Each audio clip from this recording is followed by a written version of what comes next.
Hi friends, welcome back to our channel smiley Suma. అందరూ ఎలా ఉన్నారు? బాగున్నారా? నేను కూడా చాలా బాగున్నానండి. ఈరోజు ఏంటంటే ఉదయం స్కూల్కి వెళ్ళేటప్పుడు బంగాళదుంప ఫ్రై చేసా కదా, అది అయితే అయిపోయింది. మళ్ళీ సాయంత్రం పూట ఏదో ఒకటి చేయాలి కాబట్టి మామూలు పచ్చళ్ళు అయితే ఉన్నాయి. కొంచెం ఫ్రై లాగాని ఇది చేస్తున్నాం, మరీ ఫ్రై లాగా కాదు, కొంచెం గుజ్జుగా అంటే అన్నంలో కలిసేటట్టు చేస్తున్నాం. మరీ ఎక్కువ లేవు, క్యారెట్లు అయితే కొంచెమే ఉన్నాయి.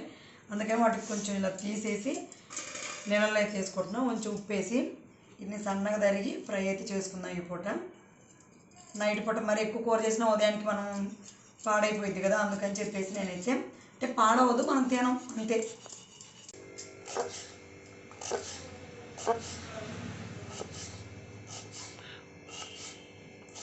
నేను సన్న ముక్కలు అయితే కోసుకుంటున్నా, కావాలంటే తురుముకోవచ్చు. మామూలుగా తురుముకున్నా కూడా టేస్ట్ బాగానే ఉంటుంది, కాకపోతే కొంచెం తీపిగా వస్తుంది. నాకు కొంచెం స్వీట్ అంటే ఇష్టం ఉండదు, అందుకని చెప్పేసి నేను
ఇది వేగుతుంది కదా, ఇది వేగేలోపు అయితే దీంట్లోకి నేనైతే కొబ్బరి కారం అయితే తయారు చేసుకుంటాను. చూడండి, ఇలా ఎండు కొబ్బరిని అయితే తీసుకున్నాను నేను. అలాగే ఇలా ఒక 6-7 అయితే ఇలాంటి పాయలు తీసుకున్నాను, పెద్దవి కాబట్టి. మీరు కావాలంటే కొంచెం చిన్నవి అయితే 10 తీసుకోండి. మీడియం అంటే మనం ఉజ్జాయింపుగా అయితే తీసుకున్నాను నేను, ఎక్కువ కాదు. తర్వాత వీటిని మిక్సీ అయితే పట్టుకున్నాను నేను. చూడండి, ఇలా అయితే నేనైతే మిక్సీ వేసుకున్నాను కదా, ఇప్పుడైతే ఇది వేసేసుకుంటున్నాను నేను. ఫస్ట్ వేసేసుకుంటున్నాను కారం కన్నా ముందే.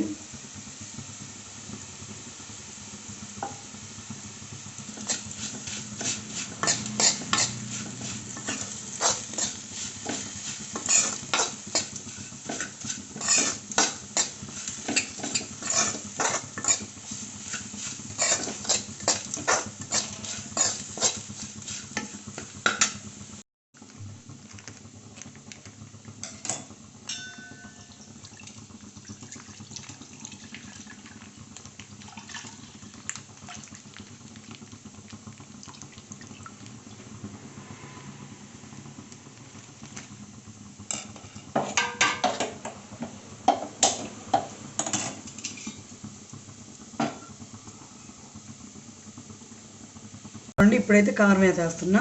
ఇందాక కొబ్బరి వెల్లుల్లిపాయ అవన్నీ వేసా కదా, దాని తర్వాత కారం అయితే మనం కారం ఎంత తినగలుగుతామో అంత అయితే వేసుకోవాలి. నేనైతే కారం వేసాను కదా, ఇప్పుడైతే బాగా మొత్తం కలిసికట్టు అయితే కలుపుతున్నాను.